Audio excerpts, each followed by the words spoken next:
సంబంధించిన చెత్త నాయాళ్ళు, చెత్త పనికి మాలినటువంటి వాళ్ళిద్దరు కూర్చుంటారు. వాళ్ళ గురించి కుసలాడుతుంటాడు వీడు. మూడో వ్యక్తి రాగానే టక్కున ఆపేస్తున్నాడు. అంటే నీలో సౌల్లో దూరిన దయ్యం ఏదో దూరిందని అర్థం. నిష్కలంకమైన హృదయంతో, నిండు మనసుతో, అర్థమవుతుందా, చక్కగా అందరూ కలిసిమెలిసి ఉండాలని పరిశుద్ధాత్ముడు కోరుకుంటున్నాడు.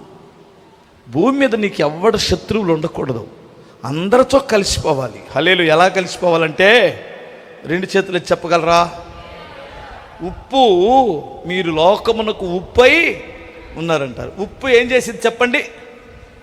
అన్నిటిలో కలిసిపోయింది. చికెన్లో కలిసిద్ది, మటన్లో కలిసిద్ది, దోసకాయల్లో కలిసిద్ది, ఇంకే టమాటాలో కలిసిద్ది, ఇంకెందులో కలిసిద్ది చెప్పరేంటమ్మా?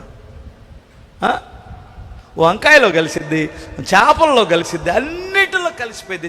నేను చేపల్లో కలవను అంటదా?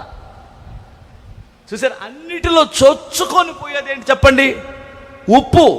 అందుకని ప్రభు అన్నాడు, నువ్వు లోకమునకు ఉప్పై ఉండాలి.